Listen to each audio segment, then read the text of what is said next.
Welcome to episode 36 of the Top Loaded podcast. And yes, sorry if you're watching this because you can see this. That's not as bad over there, but you can see this. But I would say thank you ever so much for 5,000 listens on the podcast. It's pretty mental. So we thought, why not start the YouTube up now, which is our big announcement, which we're going to talk about in a second. But first of all, wearing that lovely Arsenal Adidas shirt, not me, it's Harry. How you doing? Yes, very well, thank you, Ronnie. A bit different this time around. So I feel like we're both sponsoring Arsenal at the moment in our retro kits. But yeah, it's the next chapter of the podcast, obviously going on to YouTube. So yeah, really looking forward to that, and looking forward to discussing our weekend just gone. Yeah, I can't wait. And like I say, the first thing to announce for us it is the official launch of the Top Loaded Podcast YouTube channel, which will see every week Tuesday's podcast be live videoed on there. So you'll see the video at exactly the same time, so 7 p.m. every Tuesday, but also there'll be a plethora of content, which is a fantastic word for a Tuesday of recording this, of content from all different things from mail days to grading of cards into opening the boxes and show vlogs, you name it. We got it with another few fantastic ideas coming soon, which we're working on. But like we say, Harry, it's this next evolution for the podcast, and I think it's going to be great fun taking people along the journey, not just on the pod, but what we get up to and our actual collecting as well. Yeah, definitely. I think there's a whole. I think people just listen to our voices, and that's about all they hear. So to be able to bring content to what we actually do behind the scenes and to what we collect and to the shows we go to and to what we get up to outside of just our voices. Like I said, the next evolution of what we can bring to the hobby and what content we can share. So yeah, it's really exciting times ahead. And yeah, looking forward to bring a lot more new and exciting content to everyone. Yeah, correct. And there's no better way to discuss the previous events of this weekend just gone, which was the London Card Show, and it was a fantastic day. We went on a Saturday, and it was a bundle of fun. And it's always one of them that you always build up to the shows, and they always are great fun. But it seemed to be, as always, something happens where we'll get to when the lovely fire service was called upon. Lucky enough, not for the actual card show because it would have been very concerning, but just a great day all in all. And like you say, I think we've got, first of all, there's only one way to start to say thank you to Harry and the team for putting on another great Yeah, show. definitely. Sadly, we couldn't make the Sunday, sadly, but the Saturday was fantastic. Trade night was great, but the team have done another cracking job, and congratulations to them on a brilliant 2 day event. And no doubt in about 3 months' time, it all goes again at Sandown. And it's just it's great to go to. And like I say, it's the pioneer of the UK team for the card show. So it was just a great day all in all. Yeah, I know we'll sit here again in 3 months' time and say like, oh my god, this card shows this weekend, like it's come around so quickly. So I feel like the 3 month in between, 3 4 months in between each card show does go extremely quickly. So, but yeah, the show this last weekend was absolutely fantastic.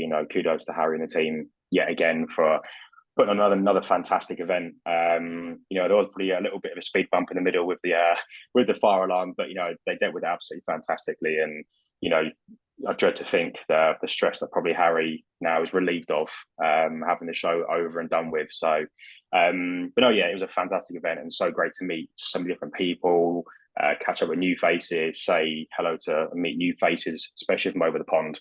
But yeah, it was just a fantastic event, and like I said to you afterwards, it was so overwhelming just to hear the really nice feedback and sort of comments about the podcast. So yeah, it was absolutely brilliant. Yeah, I think the best thing to start is from the beginning. And I know Harry's been on here a few times and said like they always want to try and get people in as quick as possible. And I actually think the actual signing in and getting your tickets was so much smoother than it has been before. We got in the queue and we was probably got to be about 100th in the queue when we joined in. I don't think it took anything more than 5 minutes, really. It was really smooth transition and just got everyone in there as quick as possible. We didn't get there as it opened. We got there about 10:30. So the queue had died down a bit and it was already quite busy in there. But even down to that was sensational from the team. And it was quite intriguing because we decided to do a lap round the first time. And I think we said to each other, I think it was about an hour, wasn't it, before we actually looked at a table? Yeah, it was quite a delayed lap round. I think I didn't really appreciate how many people we knew of already or knew of faces and sort of new people we'd meet on that first lap, as you say. So yeah, it did take us a long while. I think we said to Jason, who didn't run the way around, but it was like it's been about an hour and we've not even looked at a single card yet. But it just goes to show, that how close the hobby is and how well sort of, connected we all are to literally do one lap round and be delayed by an hour, just talking to people and catching up with familiar faces. So yeah, it was definitely at least an hour trying to get around that first lap. Yeah, I think literally we were bumping into one person, then the other, and then you end up, you can't just start to say, "Oh, we'll be back in a minute." So we've bumped into people. It was great to see, and what I quite like to see as well, as we was walking around, was so many people already was engaged into buying and selling and trading, which sometimes you get a load of people walking around, but it seemed like there was a lot of business going down quite early as well. Like we're going to try and get some people who was vending at the show on another time just to talk about it, because it did seem an interesting show. I think we're going to go into that now, but whereas I don't know how you feel, but we was talking about it on the day. It was a very different actual type of cards on thing. I would even say that it was probably more like 70-30 in terms of like sports, and mainly obviously football, but obviously soccer as it's called, rather than Pokemon, which was normally like a 50-50 split before. I don't know if that was one of the main, like straight away, the main things that we could see. Yeah, I don't know. I think for me, football or soccer has always dominated the London card show. I think, you do get probably usually a 60-40, 70-30 split of football anyway. But I think there was that maybe 60-40 shifted to 70-30 this time round in terms of football to Pokemon and TCG. So, I mean, for me, the first thing that stood out was I think a lot of people maybe had listened or learned from last time. There's a lot more flick through boxes. I personally thought straight away. I know we said on a podcast with Harry leading up to the show that we thought that the hobby may be a little bit more screwed on this card show, because I know from the previous one, we had a lot where the economy was crashing already and people's bills were going up. So it was more the flick through boxes that were making the money. And I said I didn't know whether this time around you'd get a few more higher end deals or higher end slabs and raw card that would be shifted. But for me, I think it actually stayed at the flick through boxes this time around again. I think the few people that I've spoken to already since Saturday that were vending all said the same thing, that they found it very difficult to shift more of their higher ends product than the flick through sort of the up to maybe £50 to £100 mark that were literally just flying out. So I think it'd be interesting to see what the next show is like in terms of the higher end stuff. I know obviously Brian and Harry from Salute did a very big deal quite early on into the show, which I'm sure we'll get into. But yeah, I think for me, it probably was a lot of flick through boxes were quite prominent and were doing very well. There's still them slabs, £100 to £200 that were still selling. But for me, I think it was the flick through boxes that were still wiping the floor with anything else. Yeah, and I think one of the first and many shout outs today as well was Kev from Fora. His flick through was sensational, I thought, because he done it really well, that there was different price points. Yes, he had high end there, but I had a pound one. He had £1 to £5, 10 to 20, 20 to 30, then 40, 60, and then 60. I think it was fantastic because you could go through all of them and find stuff there. And when we get onto our pickups, I did make a few pickups from Kevin. It's great to see because there's so many different types of cards in there. There's patches, there's autos, there's number, there's low end, there's high end. So it was just good to see that he even said when I was speaking to him that he put a couple of things in the wrong price bracket on purpose, just so see people could pick up on it. Like I think there was to 10 Brian Hill that El Toro Jason picked up, which was a very great deal, £10 to 10 Brian Hill, perfect for his PC for La Liga. But that's the kind of ones you love thinking through because it gives you ideas on different cards. And like it was everything ranging from like World Cup 2014 all the way through to the brand new Chronicles, which I thought was fantastic. And he knows very well from the store how well the flick throughs do. And I think like obviously you touched on flick throughs are a brilliant idea because it opens up to a lot more collectors than just like the high end. But I think as we can say, we did pick up quite a few bits between us, which we're going to get into in a minute. And we're lovely with the power of video. We can actually show you as we do it because otherwise we try and describe it and we're not the best at describing things, I don't think. So we're going to Well, speak for yourself, Ronnie, but yeah, sorry about that. But no, it's even before we go into that, it's just so many people that we met, and I'm not a doubt Harry's going to agree with me here, but it was an absolute pleasure to meet obviously Brian from Sunny Elite Investors, Troy from Trike 214 Cards, and also Ryan from Card Collector 2. It's a pleasure just to even talk to them at the show. They're all really nice guys as well, and it really shows you something that now we've got the guys coming over from the US, going to create content over here, buying and selling, because it's only opened up the world's eyes a bit more to our scene, and we thank them for that. But also, obviously, all the people in the UK are great as well. Like I say, we'll probably get into it a bit more later on, but how great was it to see some of these US content creators coming over, and also getting to meet them and actually just realizing they're collectors like anyone else. Yeah, it was very surreal. I think, right from the get go, nearly 2 years ago now that I joined the hobby, I've always watched Card Collector 2s, Solo League Investors, Mojo, people like that. That to me, it doesn't always, they're not always, I know obviously Brian is, but they're not always football or soccer collectors. So it's I've always watched them. I've always been a massive fan. So to literally stand next to Card Collector 2 or Ryan and speak to him about London Card Show, you don't actually appreciate that they are normal people. They're just like us. They collect cards. He has a card shop. Like they are just completely normal people. So it was fantastic to have them over to London for the weekend and to show them how passionate the UK is about the hobby and to try and get up to the same level that the US are. I think we are, like I always say, we are still, I think, a few years off the US in terms of the market and where they're at. But I think to have those over and to hear even what Brian was saying about how passionate the UK is and how sort of switched on we are, I think it's only going to open up the eyes of a lot more US content creators more and US collectors to come over for the next London Card Show in early next year. So, yeah, it was just so surreal and really unbelievable to have them US content creators over and to speak to them on a much more personal level. You can DM on Instagram and you can speak to them or comment on their posts, but to actually stand next to them and speak to them and sort of interact with them on that level, yeah, you don't actually appreciate how they are literally just normal people that collect cards like we do. Oh, 100%. And before we move into what cards we got, obviously we done a live on Friday where you did say you were ripping a box of Sidemen cards, and we said it on a couple of episodes ago with Brian Sunday League Investors. So I think you've got to tell people, how did it go? Because I've seen a load of boxes where there's been 0 hits. So how did it go? Yeah, I was quite nervous going into the rip because I've seen a lot of people ripping them, no number, no parallels, and it's not guaranteed. So I was thinking like, had the box sat in my room for 2 weeks now up to the card show because I promised Brian I'd rip it with him. So yeah, I was nervous, and I think the loud cheer or the loud scream that we all did when we pulled one of the cards, I think, go to show that it was a bit more of a success. So we actually pulled a VIT gamer tag to, it's not really a great camera angle, but a gamer tag to 150. And then the biggest card from the box obviously was a Bazinga Auto or Ethan to 250. So yes, it was a very successful box to even get a numbered and an auto. But no, yeah, it was great. I think it was definitely worth the wait. And I was just saying to you now, I think I'm going to be sending that Ethan auto off to MGC. So keep an eye on that, Jake, and the team. Definitely, it was a great box to watch as well, being opened. And I am putting it out there on the record that I, for some reason, had a vision as you opened that pack.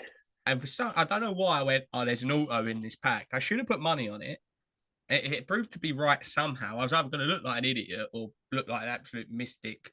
But like I say, we don't see many with autos. And I can honestly say I didn't see one other Sidemen card at the show, apart from the box you wrote. There was people who had boxes there for sale. Didn't see any other cards for sale there. I think I was very surprised actually at how high the resale value was on the boxes, even that aren't guaranteed an auto. I think a few people were selling for sort of like 70 to 80 or 80 pounds, and I think, I picked up the box from Tops Direct for literally £28. So for me, I'm like, I'll take that £28, get an auto and a numbered card. And I think the resale, even on the cards themselves, it's not like extortionate. Also, there's still that auto covers the box and more. So, but it's not the point really. It was just such a fun rip, and there's some really nice base cards in as well. Obviously, the moments from their YouTube videos, the Sidemen Tinder in real life, the moment where Harry also hits the ball at his mum's face on the sunbed. So it's even things like that. It's a really nice rip. It's a really fun rip, and to come out with an auto and a numbered card, can't really complain in the slightest. Definitely not. And I think it's perfect time now to move on to what we actually did pick up on at the show, because there were some very nice pickups. And we're going to start with your pickups. And, well, it's a very familiar card to me, but I'll let you take it away for this one. Yes, I think you'll be very familiar with it, Ronnie. But I did actually buy it from yourself at the show. I had me on it for since the last show, obviously, when you had it on your little on your stand. You obviously is a Jack Wilshere rookie, 9.5 from Beckett. So yeah, was really pleased to finally grab that from you. Up next will be the Saka Pitch Kings I'm going to get from you eventually. But no, yeah, was really pleased to pick it up. And obviously, yeah, on the screen now, we obviously have got as well the Bukayo Saka pro debut, where obviously we played Vorskla Poltava in the Europa League, won 3-0, and that was Saka's pro debut. Picked that up from Tickets and Slabs. Really, really great guy. Was great to have a conversation with him about. He's got a massive ticket. He's got some tickets from some monumental games and events, and like Lewis Hamilton's F1 debut ticket. So yeah, it was really great to pick that up from him. Really great guy. So if you don't follow him already, drop him a follow. Yeah, was really pleased to pick that ticket up as well. I think I went back to the stand about 3 times throughout the day. And I thought, God, I was like, you know what, I need to get it. So yeah, was really pleased to finally pick that one up. And yes, obviously as well, I picked up the Pierre Gasly sitting pose from 2020 Chrome from F1 Card Collectors or Golden Generation, whichever one. Yeah, was really, I think we had a deal sorted out for that prior to the event. Yeah, agreed. Obviously, we'd sort of deal out at the show, so went over and saw him in the morning and got that sorted out, which I was really pleased with. Obviously, PC, Gasly, and Hamilton. So yeah, I was really pleased to get that up. I think the sitting poses are probably one of the nicest cards in the set, in my opinion. So yeah, was really pleased to grab that from him as well. I also, yes, the next 2 other pickups I got from Trade Night actually. So I found that Trade Night was actually really relaxed. Also, I know the show can be quite full on throughout the day. So to actually sit down and sort of get a few cards out in front of you that you're happy to sort of to move on, happy to trade for. So I had my Lewis Hamilton HGA 9.5 from the records amount of wins. And yeah, some guy came up to me. Obviously, I didn't quite get his Instagram, but he came up to me and wanted to do a trade. So yeah, I picked up the PSA 8 tops now from when he won the Driver Championship back in 2020, I think it was. So yeah, was pleased to grab that. Obviously, not going to slate them, but I wasn't a massive fan of the HGA slabbed in the end. So yeah, was quite pleased to swap that out for a PSA. Yeah, another one from Trade Night. It's actually a really weird trade. Some guy came up to me. He PCs Machamp, obviously from Pokemon. So I had a PSA Machamp up on the table, and he said, "Listen, I'm interested. What you're interested in trading for?" He said Arsenal, said F1, and he's like, "I've got 2 George Russell cards." He said, I'm not a massive avid fan of F1. I watch it, but don't really understand it. And when he gave me the price points of the 2 cards, we just did a straight swap, literally a PSA 6 Machamp for a PSA 8 George Russell. So I was delighted with that. So yeah, it was great to pick up a nice George Russell card from 2021 Chrome. Yeah, I was really pleased. I think that's the majority of that is everything I picked up. So I'm going to say, out of all of them, if you had to pick a favorite, have you got a favorite? I know it's not always easiest to pick a favorite. Is there one you'd say is more of the gem of a collection? As much as I love the Wilshere rookie, I think the Gasly or the Saka debut ticket. Obviously, Saka's a star boy in England at the moment, England and for Arsenal. So I think to pick up his ticket from his pro debut was one of the things where I've never actually obviously don't have a ticket that's been graded. I think I've got a ticket with PSA at the moment. But to pick up, a Saka debut ticket, I was really, really pleased with that. But the Gasly sitting pose is the sitting pose in general are really nice cards, and to pick up a Gasly one, I was really, really pleased with that. So if I had to pick one, it probably would be the Gasly sitting pose. But otherwise, I was really pleased with all my pickups from the show. So can't really argue too much with them. I was going to say, when we done the live on Friday, and we both went through what we're looking for. I remember you saying Arsenal, you saying George Russell, you say Pierre Gasly and Lewis Hamilton. And I think you've done very well there at ticking off some of them boxes. Yeah, I think I literally ticked off every single box. Got 2 Arsenal cards, Hamilton, Russell, and a Gasly. So yeah, I really, really had quite a successful show. So no complaints from me whatsoever. Yeah, and I think now moving on to some of my pickups, and obviously everyone knows that it's I'm mainly looking out for Arsenal and also Granit Xhaka as the main one as Gabriel. But when I was flicking through Kev's flick through with Michael from the Sports Daily Cards UK, I see the glimmer of Origins. I was like, oh, I wonder who that's going to be. And as it was pulled out, I see it. I see Ramsey. I was like, oh, I need this card. I haven't got it for my autos. I'm trying to get all the Arsenal autos out there. And I was like, so I went over. Kev had a £40 price tag on it, and he done me a fantastic deal at £25, which is like really thanks to Kev for that one. But obviously, it's still highly numbered at 250. But for any Arsenal fan, it's a lovely card. I'm a big fan of Origins, and like I say, he's England's number one in my eyes, but most likely picked for the World Cup. Arsenal number one as well. So it's a lovely addition to the PC at £25 as well. Can't complain at all. I was willing to pay. I actually said to Kev, would you do 30? And he said 25. So maybe his negotiation skills are a lot more kinder than other backwards. Yeah, but like I say, it's a great pickup for PC. And moving on to the next one, which is another massive one I did mention on the Friday thing. I was looking at women's chrome, and there wasn't much there. Kev did have a beautiful orange wave auto of Beth Mead to 25 and in PSA 10. And I was like, I'd love that, but not in price break at the moment. But this was actually a trade night, this deal. And it was as I decided to start walking around, literally a guy on the table behind us. Sorry to him, I don't know his name or his account, but I literally said to him, "Oh, I actually pointed to you straight away, didn't I?" I was like, "Oh my god, there's an Arsenal women's chrome card." I was like, "What is going on here?" So as I said to him, like, I had to look over it. It's in very good condition. This will be going off for grading at some point in the future. With the rest of the Arsenal chrome cards that will get done. 275 Inferno, one of my favorite parallels of chrome of any time recently, especially within the women's cards. Level E, and I ended up paying £15 for this, which I was very happy with. I think the latest comp on it was around the 18 to £20 mark, so I was very happy. I was willing to pay up to 20 for this one, so very happy with that one. As it stands, going in the PC, and we'll be going off for grading.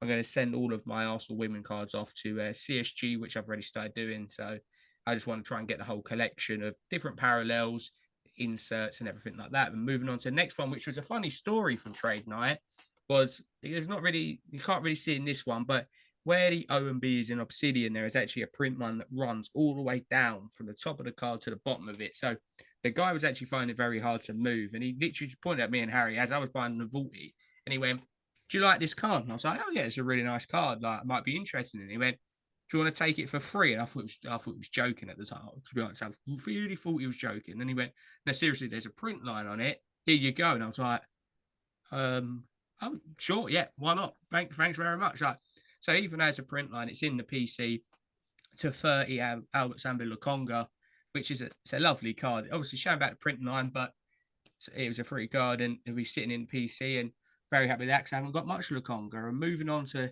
one of my favourite pickups, and this is from a very good friend of mine, all-star collector, also goes by the name of Eric, a Vault Ball 93 Dennis Bergkamp. And people, you'll see in a second, I did pick up some more Bergkamp. I just love early Bergkamp stuff as well in his Ajax kit. It's not as easy to come by. You don't actually see much of it. Most of it obviously is already graded, but pick this one up for a lovely price of £35, which will be, obviously we can see by the pictures, it's not centered brilliantly, but it's actually in quite nice condition. The colors are nice, but to be honest, I don't really care of the grade of this card because it will be going off to SGC and will be staying in the PC forever because I'm going to try and put together a nice Bergkamp, especially sticker collection. And I think most Arsenal fans would love a bit of Dennis Bergkamp. Obviously, some people don't want some of his Ajax stuff, but I've been looking around for one of these, and not many of them pop up, even rookie through to when he left for Inter Milan. So I was very happy to pick that one up. And moving on, yeah, the goal was achieved. Believe it or not, I actually did find a Granit Xhaka at the London Card Show, so that was a very successful mission. This was Jake 90's card collector, so thank you very much for that one. So it's the third different cracked ice now in the PC for Granit Xhaka, and I think everyone sees me coming when they see Xhaka, thinking, "Oh well, we know we're going to get rid of him." But slight ding on the bottom left, so this one won't be going off for grading on, but it will be in the PC. So got it for a lovely £10 mark, so can't go wrong at all for that, even though it's a bit damaged. But it really doesn't matter to me because it's a card that you don't really see much often. The cracked ice popping up, and for £10, no one's going to be complaining at that. And then my last pickups of the show, which was a nice little set that I got sticker wise. So picked up 4 Dennis Bergkamp stickers, ranging from 1997 through to 2003, and then 2 Granit Xhaka ones as well. Got these 6 for £5, and yet again, some of the Bergkamps will be going off for grading in the long run. definitely the Dennis Bergkamp with the yellow border and the gold one as well. So I'm at the moment currently working through all Arsenal Dennis Bergkamp, and obviously now picked up his Ajax one as well. So for me, it was a very successful show as well. So, and I know Harry's had his eye on some of these already. I can see his little eyes glimmering at some of these cards, but don't worry, none of these will be for sale anytime soon. Yeah, I think we both had, I think, a very successful show in terms of our pickups. I think we both added to the PC and both achieved what we wanted to. So yeah, I think we can't really have any complaints about what we picked up and what we managed to add into the collection. So yeah, I think it just goes to show that these shows are extremely successful for us. I think for every collector in general, I think we struggled a little bit with some Arsenal cards. I think in the first instance we weren't finding any Arsenal cards there, but including trading that as well, we did some fantastic deals and some great trades and met some great people. So yeah, I think we were both absolutely shattered come Saturday night. I think we went to league trade night and we were dragging our feet with us. But no, yeah, it was a fantastic weekend and some great pickups, and yeah, really really looking forward to the next one in a couple of months. No, definitely, and I think everyone was knackered as well because in between trade night and the show when we went into the bear, everyone was kind of just sitting there in like a zombie-esque mood for about 10, 15 minutes because people you don't realize that you get in there at 10 a.m., you finish there at 4 p.m. and you're on your feet the whole time walking around. But because you're looking at cards and talking to people, you don't really notice until you sit down. And then you're like, oh, wow, yeah, that was taxing. But like I say, it was a fantastic show. And there were some really nice cards on show as well out there that I see a Jude Bellingham Merlin Chrome rookie to 25 auto, which was just incredible to see. Yeah, And I thought there was quite a lot of nice Merlin cards. Merlin does grow on you a lot once you see them in person. Of low numbered ones, golds, oranges, autos. If it's just a fantastic set, and to see likes of Pedri's and Bellingham's, Adeyemi's being on show there, it gives you a bit of a motivation sometimes to actually know that you can work towards these cards as well. And there was a few tables as well had a lot of graded retro and vintage, and I see some lovely Omri's Dennis Bergkamps, which I was like, oh, I have to get them in. I have to get them upgraded myself and get the collection up. But I think there was a very good mix. There was a bit more, I would say, vintage than last time. Actually, there was quite a lot on show and what could have been purchased. But like I say, it was a fantastic show. We're looking forward to the next one. But in the overall terms of the day, I couldn't fault it really at all. It's like literally no fault of their own. Like we're saying, the fire drill, which was a laugh. We heard. Thing is, everyone heard an alarm about 15 minutes before it, and everyone kind of just stood still, looked round, and went, "Ah, that's nothing." But that was actually a fire alarm going off. So everyone was kind of sitting there, and then I think 15 minutes later, they come over the tunnel and saying, "Look, this is actually a fire. So can you please leave the building?" You can see all the vendors like, oh no, like well, we're not going unless we can take our cards with us, which is fair enough because some people have got yeah, definitely fair enough. serious amount of stock in there. So it was funny. Literally all of the like general admin VIPs made their way outside, and then you see all the vendors coming out with their cases or in like just anything that they can grab their hands on and bring with them, which was good. But how the team dealt with that was fantastic. Also putting the show on for an extra 30 minutes to try and compensate for a loss of business. So I think they handled that situation fantastically. Yeah, you can't fault them in terms of that. Like you said, obviously it's no fault of their own. It's nothing they could have done about it. But the way they dealt with the situation, the way they kept everyone informed was second to none. So you can't fault them at all in terms of that. But I think it regrouped everyone back together. I think everyone was stood outside talking to each other, talking in groups. We had Brian from Sunday League Investors talking to us, filming outside. So I think although you look at it as a downfall, being like, oh yeah, everyone had to be evacuated, everyone had to move outside, but it gave everyone a chance to regroup and sort of have a bit of a discussion about the show and about stuff they've got. So I don't think it was necessarily a completely bad thing, because like I said, it gave everyone an opportunity to sort of like take a breather. Yeah, you couldn't fault the way they handled the situation. So fair play to the team for doing it like that. No, definitely. And like we say, it seems a long way away now to 3 months before the next time we be visiting Sandown Racecourse. But by the time you know it November in the past, we've had firework night, we've had Christmas as well, we've had New Year's. So then as soon as that'll be happening, you'll be like, well, actually, you know what? The show's soon, and then it literally all starts again. So like it's a very busy couple of months in terms of what's going on. But like I say, we can't wait for the next one, and we're definitely bringing you a lot more for the next one, which we're very looking. We're actually very enjoying the chance of bringing you more content, and like we say, we will be videoing it, doing more build ups, getting more people on, and like we say, there's a lot more. There's shows in between that we might be attending as well, but always pay attention to like the socials for that of what might be happening or what we have planned as well, because there's some great things coming on. And I think obviously having the show, we always do the weekly pickups anyway. So obviously it was the show, and most people would have saved money for the show, but I've actually picked up 3 cards, not at the show, which is a very different thing for me to say. But I'm going to start with Harry and saying, have you picked up anything else not at the show? Yeah, so I've had my eye on a certain person for the last sort of couple of weeks, and when I was away last week, I actually found this said person on eBay. Had 5 days left, so I whacked a bid on, whacked a maximum bid on, and yeah, I actually won the bid last night, and it is the one and only Papa Wengs. In other words, Arsene Wenger, his stick up from 1997, Merlin, I think it is. Looks in fairly good condition. So that's going to be going off to SGC with Aaron and the grading club. So that'll be getting sent off to them as soon as it arrives to me. So yeah, I was really, really pleased to pick that up. So yeah, that was my pickup since the show. Ronnie, what about you? Yeah, I didn't think I'd be picking up, but I picked up a lot of Gabriel Merlin cards recently, so I'm kind of slowly piecing together the rest of the rainbow, so to speak, of it, or just seeing what's out there. So I did pick up a Atomic for $5 out in the States, free postage, which I could not complain about at all. And also for $14, I picked up an SGC 9 purple to 299, which I thought was a brilliant deal. It's already graded, so it's slabbed up. And then the other one I actually did pick up was like the Leovolti that I showed from the show. Actually, I picked up a Freedom Arnhem Inferno to 75 from Winch Graham. So I think I'm going to try and go for all of the Infernos of the players and then anything else I can get my hands on. So I'm looking forward to getting them back. Funny enough, they're all tops. So I'm leaning towards tops products at the moment. I just really like the chrome design on there. But like I say, it's going to be an interesting few weeks coming up with obviously 9th of November. We have World Cup Prism coming out, which the checklist is out for. And I'm in my mind thinking, do I rant? Do I not rant? But all I'm saying, thank you, Panini, for making Jan Song of the national landmarks for Switzerland, because I was really looking forward to a Granit Xhaka landmarks.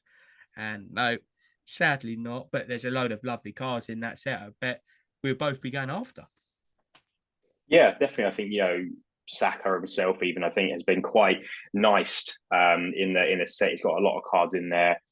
Obviously, Smith Rowe's got a couple of cards in the set as well. I know Arsenal fans probably aren't too pleased with Harry Kane being given the national landmark. Bit disappointed with that, but Thomas Partey's got it for Ghana. So as an Arsenal fan, it's probably a bit of a chase for us. But no, yeah, I think definitely it's a set I'm looking forward to seeing ripped. The price point is another argument for the day. But no, I think definitely the Arsenal and England, I think, have been quite nice. I think the only thing I would say is that the autos for England are the same old, same old. People have signed already, reusing the stickers, the autos. So there's not too many new autos to be seen from England, unfortunately. But I think as an Arsenal fan, there's a lot of Arsenal players in the set that having their first World Cup, and I think it's going to be a fun rip to watch. But I think in terms of participating, I might stay a bit clear of that. I don't know about you, but yeah, I think it's getting everyone excited for the World Cup, which obviously is what we all want. No, definitely. I think there'll be a video from us very soon.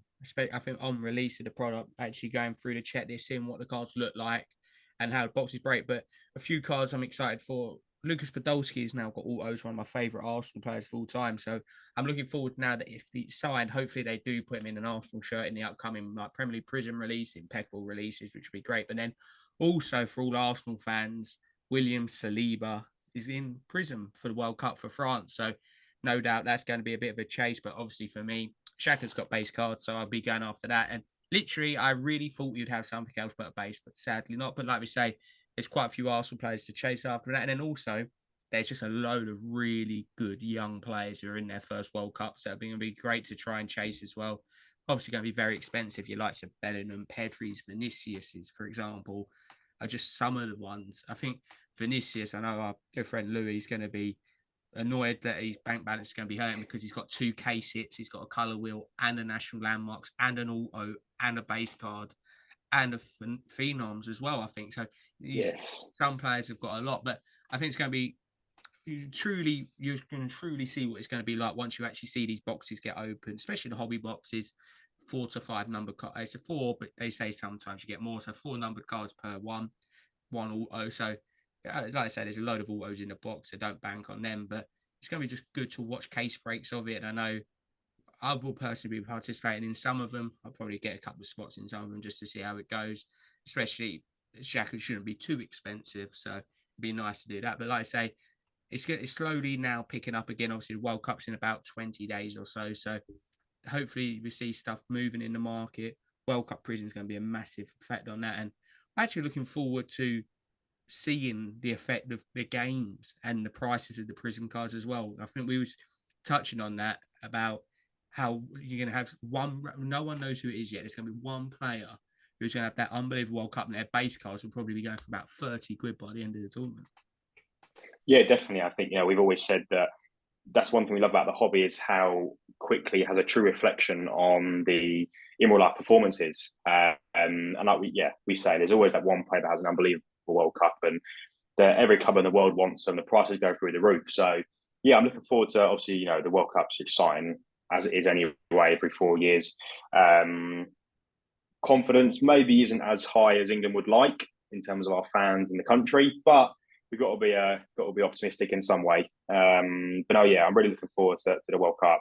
Looking forward to seeing the Prism ripped, and yeah, just seeing what little gem comes out of the World Cup on top. But yeah, no, definitely, I think it's going to be exciting to see how much the games affect the market and see who's going to go up, who's going to go down, who's going to stay at like a monotone level. So yeah, I think we've all got our little ideas as to who potentially could have a very good World Cup. But yeah, it's never going to be who you expect, is it? No, never. And like I said, we look forward to bringing you the content. We've got some really good content planned around the World Cup and other releases coming up, as well as many other things. So, like we say, for anyone watching on YouTube or Spotify video, hello, we will be live. We will be on here every week from now on and other occasions as well. And like we say, thank you ever so much yet again for everyone that we met on Saturday. Anyone sent us messages, and thanks every single person who's even listened to us once so far, getting us to 5,000. And it's truly just the beginning. So we've got some really great stuff planned. We've got great people to come on. We've got people to come back on as well. So we look forward to bringing you a lot more stuff down the line for the future. But most importantly, hope everyone out there stays safe, have a lovely week, and most Happy importantly, hobbying. happy hobbying. And good night. Take care, guys.